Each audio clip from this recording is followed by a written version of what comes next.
নেশাদার দ্রব্য পান করা পাপের মধ্যে যে কত বড় পাপ, আমরা তা সংক্ষিপ্ত বিবরণ হলেও সময়ে সময়ে বুঝতে পারবো ইনশাআল্লাহ। আবু হুরায়রা রাদিয়াল্লাহু তাআলা আনহু বলেন, রাসূল সাল্লাল্লাহু আলাইহি ওয়াসাল্লাম বলেছেন, ওয়াজতানিবুল খামরা ফাইন্নাহা উমুল খাবায়েস, তোমরা নেশাদার দ্রব্য পান করা থেকে বেঁচে থাকো, এটা হচ্ছে পাপের মা। সব পাপ এই পাপ দিয়ে চালু হয়। একজন মানুষের কাছ থেকে ইবলিসের যে কোনো পাপ করে নেওয়া সহজ ওই সময়তে যখন ইবলিস তাকে মদ পান করাতে পারবে, নেশাদার দ্রব্য পান করাতে পারবে। রাসূল সাল্লাল্লাহু আলাইহি সাল্লাম বলেন, অমাল্লাম ইজতানিবহা, কেউ যদি নেশাদার দ্রব্য পান করা থেকে বিরত না থাকে, ফাকাদ আসাল্লাহু রাসূলাহু, তাহলে সে আল্লাহ এবং তার রাসূলের নাফরমানি করলো। ওয়াস্তাহাক্কাল আযাবা বিমাসিয়াতিল্লাহ, আল্লাহকে না মানার কারণে সে শাস্তির হকদার হয়ে গেল। সে পাপী, তার শাস্তি হবেই ইহকালে ও পরকালে। আবু দারদা রাদিয়াল্লাহু তাআলা আনহু বলেন, রাসূল সাল্লাল্লাহু আলাইহি ওয়াসাল্লাম বলেছেন, লা তাশরাবান্না খামরান, তুমি কখনো নেশাদার দ্রব্য পান করো না। ফাইন্নাহা মিফতাহু কুল্লি শাররিন, নিশ্চয় নেশাদার দ্রব্য পান করা সব পাপের চাবি। চাবি বুঝলেন কিনা? পাপের বিবরণ দিয়েছেন আল্লাহ রাসূল অনেক, কিন্তু এইভাবে দেননি। জেনা করলে পাপী হয়, এই পাপ। চুরি করলে পাপী হয়, এই পাপ। সালাত আদায় না করলে পাপী হয়, এই পাপ। মিথ্যা কথা বললে পাপী হয়, এই পাপ। কিন্তু নেশাদার দ্রব্য পান করার পাপের বিবরণের ভঙ্গিমাই ভিন্ন। তিনি একবার বললেন, কেউ যদি নেশাদার দ্রব্য পান করে তাহলে সে এমন কাজ করলো যে এইটা হচ্ছে পাপের মা। আপনি বুঝেন? একবার তিনি বললেন এইটা হচ্ছে পাপের মাথা, একবার তিনি বললেন এইটা পাপের চাবি। যখনই মানুষ বিড়ি, তামাক, জর্দা, সিগারেট, গুল, নেশাদার দ্রব্য নির্দ্বিধায় পান করবে, তখন যে কোনো পাপ তার জন্য সহজ। ইবলিস এমনিতেই ওয়াদাবদ্ধ, আল্লাহর সামনে মুখামুখি। ইবলিস আল্লাহর সামনে ওয়াদাবদ্ধ। যখন আল্লাহ বললেন, তোমাকে আমি বললাম আদমকে সিজদা করো, তুমি অমান্য করেছ, সরো এখান থেকে। তখন ইবলিস বলল, ও হচ্ছে মাটির তৈরি, আমি আগুনের তৈরি, আমি তাকে মেনে নেব, এটা অন্তত আমার জন্য সাজে না।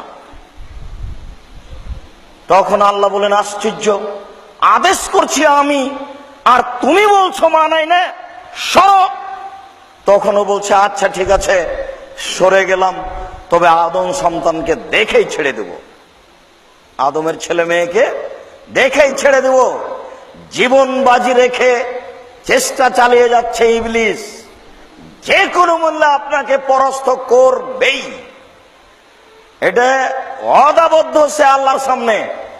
তখন আল্লাহ বলছে, আচ্ছা ঠিক আছে, আমার এমনও কতগুলো মানুষ আছে তুমি তাদের নড়াতে পারবে না। পাথর যেমন কোটিম ওজনের পাথর যেমন নড়ে না, তার ঈমান এত মজবুত হবে তুমি তাদের নড়াতে পারবে না। আয়েশা রাদিয়াল্লাহু তাআলা আনহা বলেন, রাসূল সাল্লাল্লাহু আলাইহি ওয়াসাল্লাম বলেছেন, কুল্লু মুসকিরিন খামরুন কুল্লু খামরিন হারাম, প্রত্যেক নেশাদার দ্রব্যই হচ্ছে মদ, আর সব মদই হারাম। যাতে বিবেকের ক্ষতি হয় সেটাই হলো মদ, আর যখন প্রমাণ হবে মদ তখন সেটা হবে হারাম। জাবের রাদিয়াল্লাহু তাআলা আনহু বলেন, রাসূল সাল্লাল্লাহু আলাইহি ওয়াসাল্লাম বলেছেন, মাসকারা কাসিরুহু ফাকালিলুহু হারামুন, যে জিনিস বেশি খেলে বিবেকের ক্ষতি করবে তার কমও হারাম। মনে রাখবেন কথাটি, 1450 বছর পূর্বেকার বলা একটি বাক্য, আমি একজন অনুবাদক, মুহাম্মদ সাল্লাল্লাহু আলাইহি ওয়াসাল্লাম বাক্যটি বলেছেন, আপনার মূল্যায়ন করা উচিত। তিনি বলেছেন, যে জিনিস বেশি খেলে বিবেকের ক্ষতি হবে তার কমও হারাম। যারা নিয়মিত জর্দা খায় তাদের কাজকে 250 জর্দা একবারই খাওয়ান তো দেখি, তার ক্ষতি হয় কিনা। যদি 250 হাফ কেজি জর্দা খেলে বিবেকের ক্ষতি হয়, নিশ্চিত বিশ্বাস করুন জর্দা হারাম। হুজুর বলেন মাকরু, হুজুর জায়গা পায় না ফাঁকি দেওয়ার, মাকরু মানে খারাপ।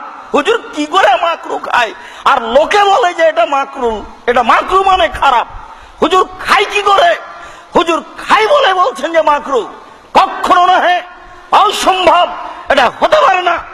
যদি তাই হয় তাহলে হুজুর বলেছেন মাকরু আর আমি বলছি হারাম।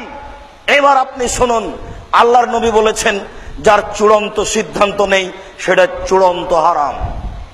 যার চূড়ান্ত সিদ্ধান্ত নেই সেটা চূড়ান্ত হারাম। যার চূড়ান্ত সিদ্ধান্ত নেই সেটা চূড়ান্ত হারাম। মান ওয়াকাফি শুবহাতে ওয়াকাফিল হারামে, যে সন্দেহের মধ্যে পড়লো সে হারামের মধ্যে পড়লো। হুজুর এবার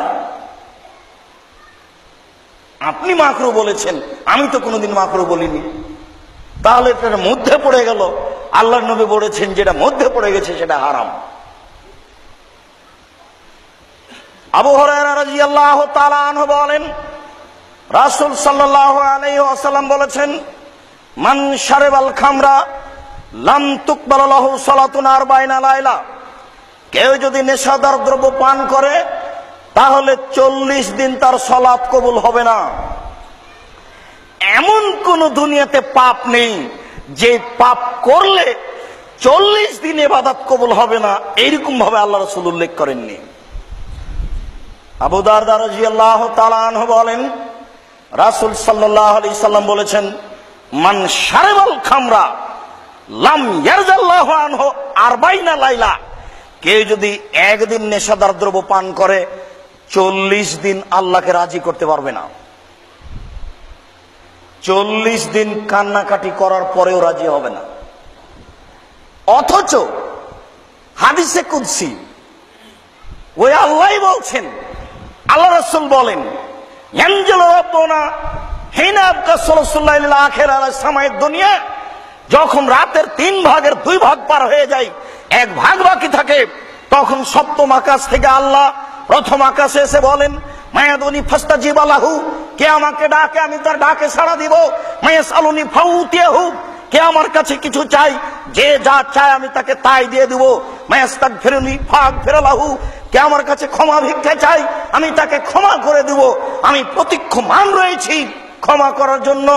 রাসূল সাল্লাল্লাহু আলাইহি ওয়াসাল্লাম বললেন, হাদিসে কুদসি আল্লাহ তাআলা বলেন, লাউ বানাগাত জুনুবুন নাস আনানাস সামায়ে, যদি মানুষের পাপ আকাশে পৌঁছে যায়, বেশি হতে হতে হতে হতে এত পাপ করেছে, সারা পৃথিবী আকাশের ফাঁকা পরিপূর্ণ, পাপ বেশি হতে হতে আকাশে চলে গেছে। এরপরে যদি বলে ফাস্তাগফিরুনি, আমাকে ক্ষমা করো, ফাগফির লাহু, আমি তাকে ক্ষমা করব। ওলা উবালি, আমি পরোয়া করি না সে কত বড় পাপী, আমি পরোয়া করি না সে কত বড় পাপী, আমি পরোয়া করি না সে কত বড় পাপী। আমাকে বলে না কেন যে আমার ভুল হয়েছে, বললেই ক্ষমা করব। কেউ যদি একদিন নেশাদার দ্রব্য পান করে আল্লাহকে 40 দিন সন্তুষ্ট করতে পারবে না, এর নাম নেশাদার দ্রব্য।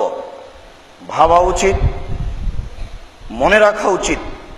1450 বছর পূর্বে তিনি বলেছেন, লা ইয়াকুন্না ফি হাযিল উম্মাহ, আমার উম্মতে অচিরে এমন মানুষ আসবে, ইস্তাহিলুল হারা, যারা জেনাকে হালাল মনে করবে, ওয়ালা হারিরা, রেশমি কাপড়কে হালাল মনে করবে, ওয়াল খামরা, নেশাদার দ্রব্যকে হালাল মনে করবে, ওয়াল মাযিফা, গান বাজনা বাদ্যযন্ত্রকে হালাল মনে করবে।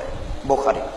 আবু মুসা আশআরী রাদিয়াল্লাহু তাআলা আনহু বলেন, রাসূল সাল্লাল্লাহু আলাইহি ওয়াসাল্লাম বলেছেন, লা ইয়াশরাবানা নাসু মিন উম্মতি, আমার উম্মতের জনগণ অচিরেই নেশাদার দ্রব্য পান করবে। ওয়াইসাম্মুনা হবে গারে ইসমিহা, তারা নাম দিবে অন্য। অনুবাদ দেখুন ভালো করে, আমি একজন অনুবাদক, কথার 19-20 করতে আমি রাজি নই। তিনি বলেন, অবশ্যই অবশ্যই আমার উম্মতের জনগণ নেশাদার দ্রব্য পান করবে, নাম দিবে অন্য। আমি তো সময়ে সময়ে আপনাকে বলেছি, নাম বলতে আমি বলছি পেপসি, ঠান্ডা, মেরিন্ডা, কোকাকোলা, এইগুলি। আপনি যদি এইগুলি মনে না করেন তাহলে আপনি বের করেন সেগুলো কোনগুলো।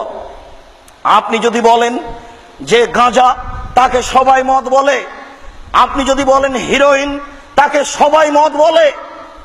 আপনি যদি বলেন ফেন্সিডিল, তাহলে সবাই তাকে মদ বলে। আল্লাহর নবী এইটা বলেননি। তাহলে আবার অনুবাদ শুনুন, তিনি বলেন, অবশ্যই আমার উম্মতের জনগণ নেশাদার দ্রব্য পান করবে, নাম দিবে অন্য। সেটা চলন্ত মদ নয়, অবশ্যই সেটা মদ, কিন্তু মানুষ বলবে যে মদ নয়। সেইটা কোনটা? মাছ দিয়ে ভাত খেলে কাঁটা ফেলে খেতে হয়, এইটা বুদ্ধি হয়। আর এখানে বুদ্ধি হয় না, বিচার হবে না। মানুষের তো বিচার হবে, এই পশু প্রাণীরও বিচার হবে। কাঁটা সহ কে খায়? কার বুদ্ধি নেই? এখানে 1 শতক যদি জমি কিনে দলিল না দেখে কে জমি কিনবে? এত বড় পাগল কে আছে? 62, 72 জমি জরিপ আছে কিনা না দেখে কিনবে? কেউ কিনবে না। সম্মানিত মসজিদের মুসল্লি, অতএব রাসূল সাল্লাল্লাহু আলাইহি সাল্লাম মদ খাবে, নাম দিবে অন্য, এই কথা আপনাকে খুঁজে তদন্ত করে বের করতেই হবে। আবু হুরায়রা রাদিয়াল্লাহু তাআলা আনহু বলেন, রাসূল সাল্লাল্লাহু আলাইহি ওয়াসাল্লাম বলেছেন, লা ইয়াদখুলুল জান্নাতা সালাসা আবাদা, 3 শ্রেণীর মানুষ কখনো জান্নাতে যাবে না। তিনি বলেন 3 শ্রেণীর মানুষ কখনো জান্নাতে যাবে না। তিনি বলেন 3 শ্রেণীর মানুষ কখনো জান্নাতে যাবে না। তার 1 শ্রেণীর মানুষ হচ্ছে মধুমিনুল খামর, যারা নিয়মিত বিড়ি, তামাক, জর্দা, সিগারেট, গোল খায়, নির্দ্বিধায় খায়, নেশাদার দ্রব্য পান করে, এরা কখনো জান্নাতে যাবে না। মনে রাখবেন, মানুষই তওবা করতে পারে, পশু প্রাণী পারে না। মানুষই বলতে পারে আজ থেকে আর কোনোদিন বিড়ি পান করব না, সিগারেট খাবো না, এই কথা গরু ছাগল বলতে পারে না, মানুষই পারে। জান্নাত মানুষই যাবে, জাহান্নামে মানুষই যাবে, নিরাশার কিছু নেই। আপনি আজকে বলতে শিখুন, আল্লাহ রাসূল বলেছেন 3 শ্রেণীর মানুষ জান্নাতে যাবে না। তার 1 শ্রেণীর মানুষ হচ্ছে যারা বিড়ি, তামাক, জর্দা, সিগারেট, গুল, নেশাদার দ্রব্য খায়, পান করে, তারা জান্নাতে যাবে না। 2, ওর রাজালাতু মিনান নিসায়ে, পুরুষের বেশধারী নারী, যারা পুরুষের জুতা স্যান্ডেল পরে, যারা পুরুষের শার্ট প্যান্ট পরে, যারা পুরুষের পোশাক পরে, তারা জান্নাতে যাবে না। 3, ও দায়ুস আল্লাযী কুরফি আলাল কাবাসা, যে তার বাড়িতে বেহায়াই সুযোগ দিয়েছে, সে জান্নাতে যাবে না। নিজে পুরুষ, কাপুরুষের পরিচয় দিয়ে চলে, তাহাজ্জুদ পড়ে সফলতা অর্জন করতে পারবে না। সম্মানিত মসজিদের মুসল্লি, নেশাদার দ্রব্য পান করা মহা পাপ। যেসব পাপের কারণে মানুষের পরকাল হারিয়ে যায়, তার একটি হচ্ছে নেশাদার দ্রব্য পান করা। বিড়ি, তামাক, জর্দা, সিগারেট, গুল, নেশাদার দ্রব্য পান করলে আপনি হকদার হবেন 40 লাঠির। পরকাল আপনার হারিয়ে যাবে। আপনি মানুষ, আপনি পরিবর্তন হতে পারবেন, পরিবর্তন হওয়ার ক্ষমতা আপনার ভিতরে রয়েছে।